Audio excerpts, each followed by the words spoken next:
അടിപൊളിയായിട്ട് ഒരു സൺഫ്ലവർ ആണ് മേക്ക് ചെയ്തെടുക്കാൻ പോകുന്നത്. ഈ ഒരു സൺഫ്ലവർ മേക്ക് ചെയ്തിട്ട് നമുക്കിത് അറ്റാച്ച് ചെയ്ത് ഹെയർ ബാൻഡോ ഹെയർ ക്ലിപ്പോ അങ്ങനെ ഇഷ്ടമുള്ള എന്ത് വേണമെങ്കിലും നമുക്ക് മേക്ക് ചെയ്തെടുക്കാം. അപ്പോൾ നമ്മൾ ഇവിടെ എടുത്തിരിക്കുന്നത് 2 കളറിലെ ഫോം ഷീറ്റാണ്. യെല്ലോ കളറിലെയും അതുപോലെ തന്നെ ബ്ലാക്ക് കളറിലെയും ഫോം ഷീറ്റാണ്. തിക്നെസ് ഉള്ള ഫോം ഷീറ്റ് എടുക്കുന്നതായിരിക്കും ഏറ്റവും കൂടുതൽ നല്ലത്. ഇപ്പോൾ നമുക്ക് കട്ടി കൂടിയതും കട്ടി കുറഞ്ഞതും അങ്ങനെ കുറേ അളവിലുള്ള ഫോം ഷീറ്റ് നമുക്ക് കിട്ടും. അപ്പോൾ നമ്മൾ മാക്സിമം ഒരുവിധം കട്ടി കുറഞ്ഞ 1 mm വരുന്ന സൈസിൽ എടുക്കുക. 1 mm സൈസിൽ കിട്ടിയില്ല എന്ന് വിചാരിച്ച് വിഷമിക്കേണ്ട. നമുക്കതിൻ്റെ തിക്നെസ് കുറയ്ക്കാനായിട്ട് നല്ലപോലെ അയൺ ബോക്സ് യൂസ് ചെയ്ത് ഹീറ്റ് ചെയ്തെടുത്താൽ മതി കേട്ടോ. ഇനി നമ്മളിത് യെല്ലോ കളറിലെ ഫോം ഷീറ്റിൽ എന്തെങ്കിലും വാവട്ടമുള്ള എന്തെങ്കിലും വെച്ച് ഇതുപോലെ 3 സർക്കിൾ നമ്മൾ വരച്ചെടുക്കണം. അതായത് ഏതെങ്കിലും വാവട്ടമുള്ള അത്യാവശ്യം നമ്മൾ ഉദ്ദേശിക്കുന്ന ഒരു സർക്കിൾ വരുന്ന രീതിയിലുള്ള ഒരു അടപ്പെടുത്തിട്ട് നമ്മളിങ്ങനെ ഫോം ഷീറ്റിൽ പ്രസ് ചെയ്ത് കഴിയുമ്പോൾ നമുക്ക് കറക്റ്റ് റൗണ്ട് ഷേപ്പ് കിട്ടും. എന്നിട്ട് നമ്മൾ കത്രിക യൂസ് ചെയ്ത് ആ റൗണ്ട് ഷേപ്പ് കട്ട് ചെയ്തെടുക്കാം. 3ൻ്റെയും സൈസ് ഒരേപോലെ ഇരിക്കാൻ ശ്രദ്ധിക്കുക. അപ്പോൾ ഒരേപോലെ റൗണ്ട് ഷേപ്പ് വരുന്ന അടപ്പെടുക്കാൻ ശ്രദ്ധിക്കാം കേട്ടോ. എന്നിട്ട് നമുക്കിനി ഇതുപോലെ ഒരു ഫ്ലവർ ആക്കി കട്ട് ചെയ്തെടുക്കണം. അതിനായിട്ട് നമ്മൾ ആദ്യം ഇതുപോലെ 2 ആക്കി മടക്കി 2 സെൻറ്റർ ഭാഗത്ത് കൊള്ളാത്ത രീതിയിൽ 2 സൈഡിൽ നിന്നും കട്ട് ചെയ്തെടുക്കുക. പിന്നെ വീണ്ടും ഒന്നുകൂടി അപ്പുറത്തെ സൈഡ് 2 ആക്കി മടക്കിയിട്ട് നമ്മൾ എന്ത് ചെയ്യുക, സെൻറ്റർ ഭാഗം കൊള്ളാത്ത രീതിയിൽ കട്ട് ചെയ്തെടുക്കുക. എന്നിട്ട് നമ്മൾ എന്ത് ചെയ്യുക, ഇപ്പോൾ നമുക്ക് 4 പോർഷനായിട്ട് കിട്ടി. ആ 4 പോർഷന് ഒന്നുകൂടി അതിനകത്ത് ഒരു പോർഷൻ എടുത്തിട്ട് അതിങ്ങനെ 2 ആക്കി മടക്കിയിട്ട് നമ്മൾ അതിൻ്റെ സെൻറ്റർ ഭാഗം കട്ട് ചെയ്യുക. അപ്പോൾ നമുക്ക് അവിടെ 2 പോർഷൻ കിട്ടും. ആ 2 പോർഷൻ നമ്മൾ ഇതുപോലെ നേരത്തെ ചെയ്ത പോലെ 2 ആക്കി മടക്കി അവിടെ നമ്മളൊരു 4 പോർഷനാക്കി എടുക്കുക.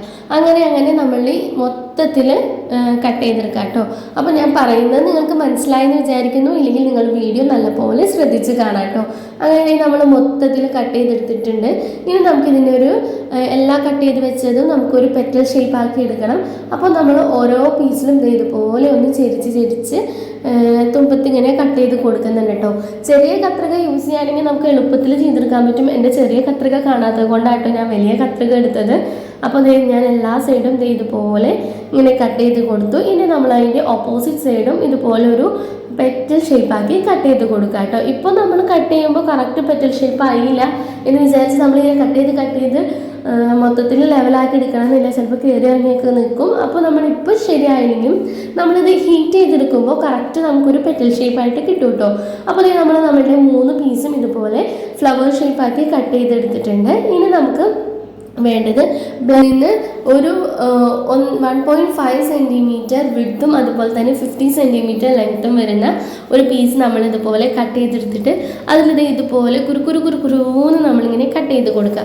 അങ്ങനെ നമ്മൾ എൻഡിങ് വരെയും കട്ട് ചെയ്തെടുക്കുക കേട്ടോ. അത് ഇതുപോലെ എൻഡിങ് വരെയും ചെറിയ കട്ടുകളിട്ട് കൊടുക്കുക. എന്നിട്ട് നമ്മൾ അയൺ ബോക്സിൽ ഇതൊക്കെ വെച്ചിട്ട് ഹീറ്റ് ചെയ്തെടുക്കുകയാണ്. ഇതുപോലെ ഹൈ ആയിട്ടുള്ള ഹീറ്റിൻ്റെ ഇതിട്ട് കൊടുക്കാണ്ട് നമ്മൾ മീഡിയം ലെവൽ ഹീറ്റ് വെച്ച് അഡ്ജസ്റ്റ് ചെയ്തിട്ട് വേണം കേട്ടോ നമ്മളിതുപോലെ ഒന്ന് ചൂടാക്കി എടുക്കാനായിട്ട്. ഇതിപ്പോൾ 1 mm ആയതുകൊണ്ട് തന്നെ പെട്ടെന്ന് നമുക്കതിങ്ങനെ ചുരുങ്ങി കിട്ടും. പിന്നെ തിക്നെസ്സുള്ള ഫോം ഷീറ്റാണ് നമ്മൾ എടുക്കുന്നുണ്ടെങ്കിൽ കുറച്ച് നേരം വെച്ച് കഴിഞ്ഞാലാണ് നമുക്കിതുപോലെ ചുരുങ്ങി കിട്ടുള്ളൂ. അതായിരിക്കും നമുക്ക് എടുക്കുന്ന ഫോം ഷീറ്റിൻ്റെ തിക്നെസ് അനുസരിച്ചുള്ള വ്യത്യാസം വരാം കേട്ടോ.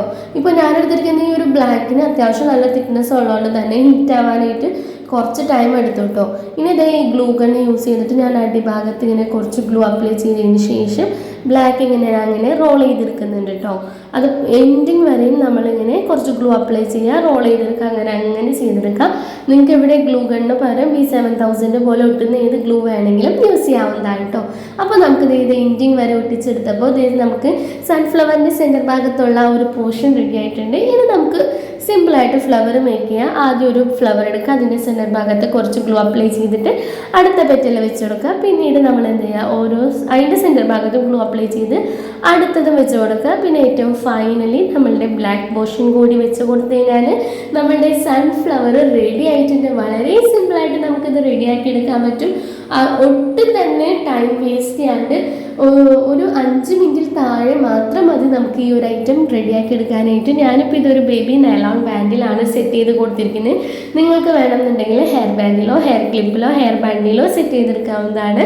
അപ്പോൾ നമുക്ക് ഈ ഒരു ബാൻഡിന് എത്ര രൂപയ്ക്ക് സെയിൽ ചെയ്യാമെന്ന് വെച്ചാൽ ഒരു 95 to 125 135 ആ റേഞ്ചിൽ നമുക്കിത് സെയിൽ ചെയ്യാം. പിന്നെ നിങ്ങളുടെ ഇഷ്ടത്തിന് ഇതിന് റേറ്റ് കൂട്ടുകയോ കുറയ്ക്കുകയോ അങ്ങനെയൊക്കെ ചെയ്യാവുന്നതാണ് കേട്ടോ. അപ്പോൾ നിങ്ങൾക്ക് ഈ ഒരു ഹെയർ ബാൻഡ് ഒക്കെ യൂസ്ഫുൾ ആയി, ഈ ഒരു മേക്കിംഗ് വീഡിയോ ഒക്കെ യൂസ്ഫുൾ ആയി എന്ന് വിചാരിക്കുന്നു. ലൈക്ക് ചെയ്യാനും ഇഷ്ടമായിട്ടുണ്ടെങ്കിൽ കമൻറ്റ് ചെയ്യാനും മറക്കരുത്. അടുത്തൊരു യൂസ്ഫുൾ വീഡിയോ ആയിട്ട് വീണ്ടും കാണുന്നവരെ tata bye bye. Thank you for watching.